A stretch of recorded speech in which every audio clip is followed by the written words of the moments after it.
Hello అండి అందరికీ welcome to Lakshmi blogs unlimited. ఈ వీడియోలో నాటుకోడి పులావ్ ఎలా చేయాలో ఏంటనేది చూసేద్దాం రండి. ముందుగా స్టవ్ వెలిగించి కుక్కర్ పెట్టుకొని 2 స్పూన్స్ నెయ్యి 2 స్పూన్స్ ఆయిల్ వేసుకొని ఆయిల్ వేడెక్కిన తర్వాత హోల్ గరం మసాలా వేసి బాగా వేయించుకోండి. వేయించుకున్న తర్వాత 4 చీరిక ముక్కలు పచ్చిమిర్చి, ఒక ఉల్లిపాయ చీరిక ముక్కలు వేసుకొని బాగా వేయించుకోవాలి. వేయించుకున్న తర్వాత కొంచెం కొత్తిమీర, కొంచెం పుదీనా వేసి వేయించుకోండి. దీంట్లో అల్లం వెల్లుల్లి పేస్ట్ వేసి పచ్చివాసన పోయేంత వరకు దాన్ని వేగించండి.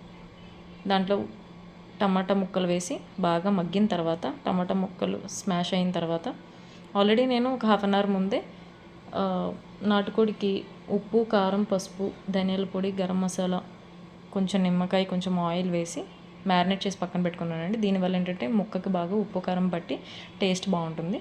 అది వేసుకున్న తర్వాత ధనియాల పొడి, గరం మసాలా, బిర్యానీ మసాలా వేసుకొని బాగా వేయించుకోండి. అందులో రుచికి సరిపడా ఉప్పు, కొంచెం కారం. మేమంటే ఇంట్లో స్పైసీగానే తింటామండి. మీ స్పైసీని బట్టి మీరు కారం అనేది అడ్జస్ట్ చేసుకోండి.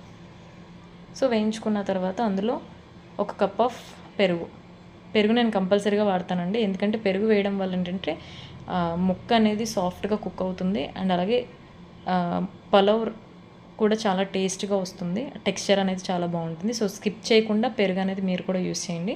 దీంట్లో ఒక 2 గ్లాసెస్ ఆఫ్ వాటర్ వేసి కుక్కర్ విజిల్స్ పెట్టేసేయండి.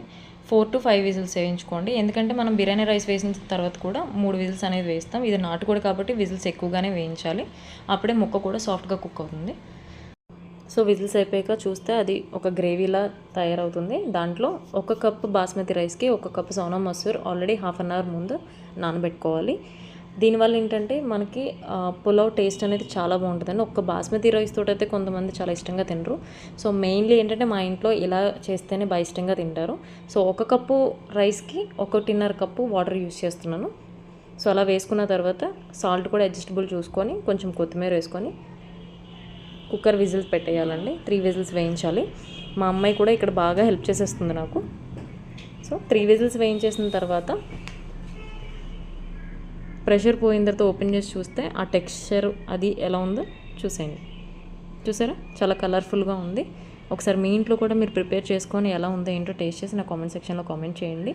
మా ఇంట్లో అయితే కనీసం రైతా కూడా లేకుండా ఇట్లానే తినేస్తారు. చాలా అంటే చాలా ఇష్టపడతారు. సో ఈ వీడియో కనుక మీకు నచ్చినట్లయితే లైక్ చేయండి, షేర్ చేయండి. అలాగే మరిన్ని వీడియోస్ కోసం నా ఛానల్ సబ్స్క్రైబ్ చేసుకోండి. Thank you.